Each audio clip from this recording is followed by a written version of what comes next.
Sir, people enjoy playing as human characters, but we need better variety. What should we release next? Why think when technology can do it for us?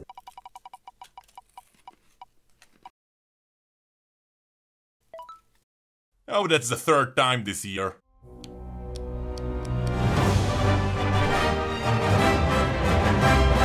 And here we are. The next champion was revealed with pretty much everything you would expect. We know her name, her abilities, her lore, her skin, her voice, her interactions, her splash art, hell, even her orientation became a meme. So today we will cover all the things related to her story. So why don't we start with the story itself? Neeko's story only has one part. Right now we only have her bio, but in Live Client Riot is already teasing more. Based on her story and the characters that are related to her, we will later also get stories for Rengar and Nidalee, with Zyra being a strong contester too. But I have no idea who the last person might be. I don't think it will be Ezreal's story, because he was fleshed out quite recently. And I believe he is related to Neeko because he met her during the Elixir of Yuloa story. You know, the part where he was high on some nature's water, and he saw himself in the forests. That was probably Neeko. But make no mistake, Ezreal was high as well, so I wonder how much of that encounter was his imagination. So in the end, I assume the last window will be Neeko's short story. Either way, let's get started on Neeko's bio.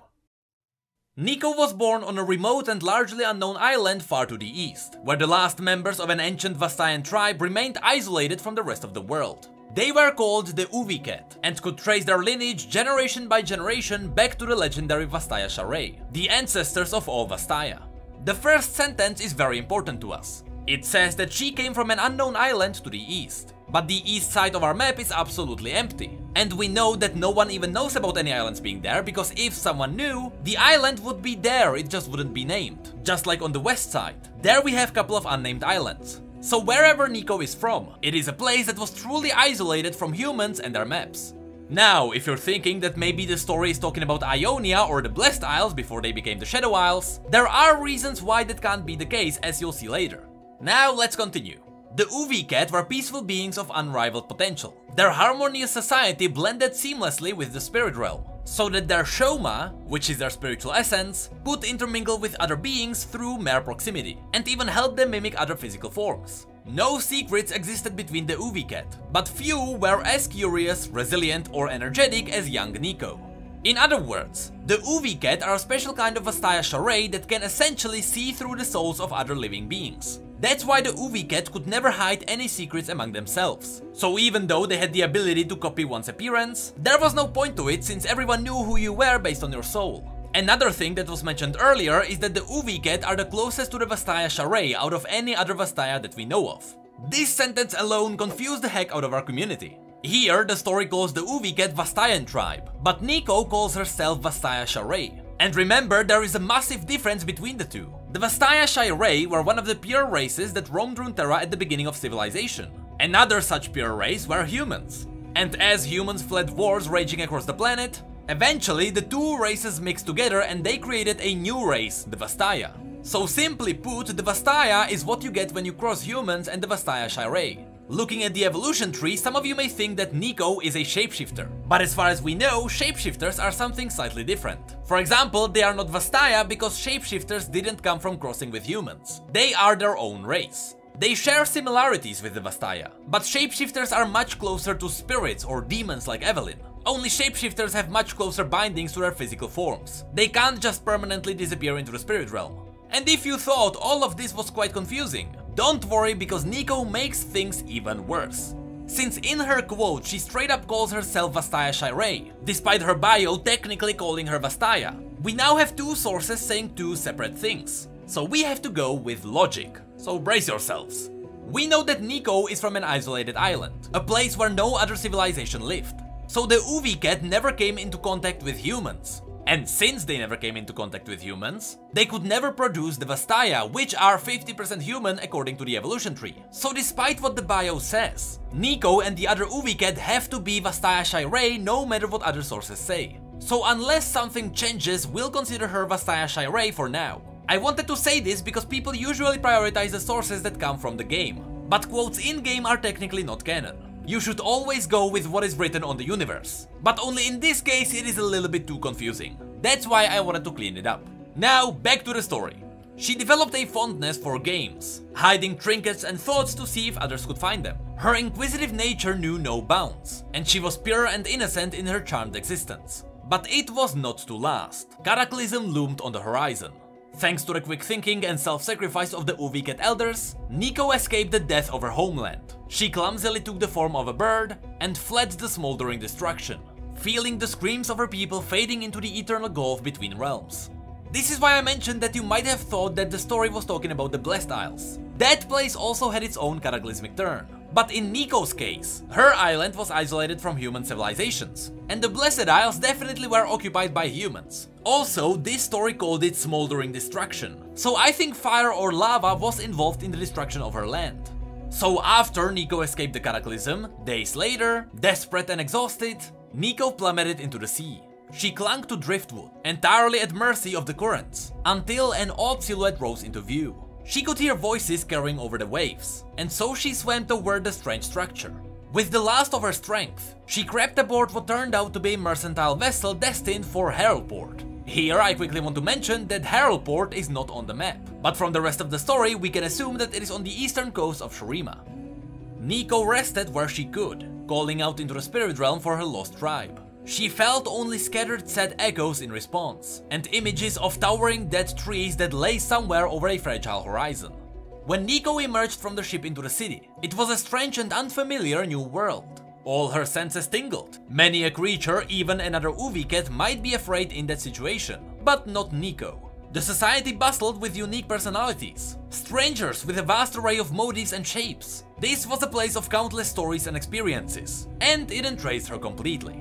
Before she could get far, she was spotted by a Vasthayan sailor named Crede. Neeko couldn't understand all his words, but he demanded to know which tribe she belonged to. Neeko reached out with her Shoma, mimicking his face and expression to make her peaceful intentions understood. But Crede did not seem to like this at all. Overwhelmed by his darkening thoughts, Neeko fled into the crowd, altering her shape many times until she escaped. Surrounded by lush tropical greenery in the hinterlands beyond Heraldport, Neeko grappled with the recent experience. She simply couldn't understand how anyone might rely solely on words as their singular form of communication. It seemed so limiting. Seeking solace, she took on the shape of the sleek jungle cat she encountered among the trees, and tried to run with them. Neeko loved being fast and agile, and their bright keen eyes reminded her of home. Until, quite unexpectedly, the leader transformed into a beautiful, strong, dark-haired woman. After a tense standoff, she introduced herself as Nidalee, and reluctantly accepted Neeko into the group. Neeko hesitated to entrust the truth of the Uviket to others, but she felt a deep kinship with Nidalee, because she suspected this bestial huntress might share some forgotten connection with the Vasthayan race. Their friendship blossomed, and for many months they roamed the wilds together. But the towns and cities, with all their flaws, still called out to Neeko. Her ancestors came to her in dreams, showing her the pale branches of those dead trees over and over. The trees needed color to bloom again. Of that much Neeko was certain. She asked her friend to join her on this new journey, but Nidalee could not be persuaded. Crestfallen but determined, Neeko set out alone. Her old life among the Uviket may be lost forever, but Neeko envisions a magical future. A large tribe of like-hearted Vastaya, Yordles, humans, and whatever other creatures might share her dream. As far as she is concerned, everyone has the potential to find a place in her new tribe. She has pledged to seek these souls out and defend their Shoma with her life. To know Neeko is to love Neeko, and to love Neeko is to be Neeko. So to summarize all of this, Neeko is the last living VASTHAYSHA'REI that we know of. That is, unless something changes in the story. Her island was destroyed, but she can still access visions of the destroyed place. So the ruins of the island are still somewhere in the open oceans. Because she lived for hundreds, if not thousands of years in isolation, she doesn't even know how to properly speak. That's why her voice acting is so clumsy. Neeko's current goal is to unite all the kind-hearted creatures from this confusing world, and she's on a quest to figure out how to bring back her destroyed home. Her visions showed her pale trees on the island. That could be for a number of reasons as well. It could be pale because, as we suspected, the island was burned to ashes, and during extreme fires, burned wood can turn white after it cools down. It can also refer to Petricite also appearing outside of just Valoran, but that might be far-fetched. It's more probable that the trees themselves were white from the beginning, because in Neeko's recall animation she does make a white tree grow. Also, there are likely connections to all sorts of magical trees, because even Ivern is involved in this, as you'll learn from her interactions, which we will check right now.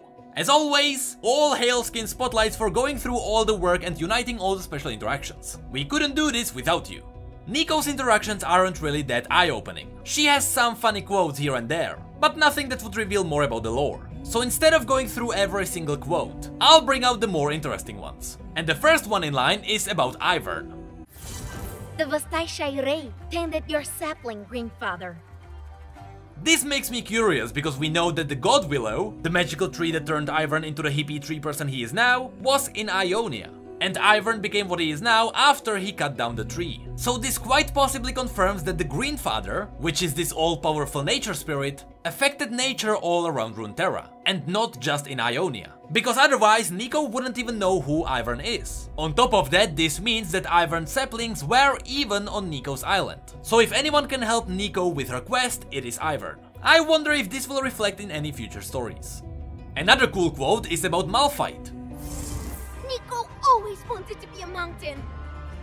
We finally got a confirmation that Malphite is indeed a giant mountain, which is more Malphite lore than we have ever seen. Next up is a quote about TARIC. The light in me knows the light in TARIC. This one is absolutely open to theories. The only thing I get from this is that Targon is somehow involved with the Vastayan magic, or at least that the aspects toying with Targon might know what's the deal with all the nature magic. Now that I really think about it, I think this might mean that nature itself might have its own Targonian aspect. That would explain how the light in her might know the light in TARIC. That is, unless I'm missing something obvious, in which case feel free to correct me. But surprisingly, that is it for her interactions. The rest are just little hints to Neeko not liking men, and her wanting to date Shyvana. Does Dragon Lady want to eat lunch with Neeko sometime, maybe? The rest of everything that was revealed with Neeko will appear in the next Rift news. This will include stuff like all the skins, icons, and everything else that will appear in your clients. One thing to note is that Neeko will get a Winter Wonder skin, so we can expect her to go on live servers around Christmas. And that's the perfect time to release her, because while everyone will be enjoying the jolly times, this little walking hell will spice things up. I just can't wait to see what Riot comes up with next.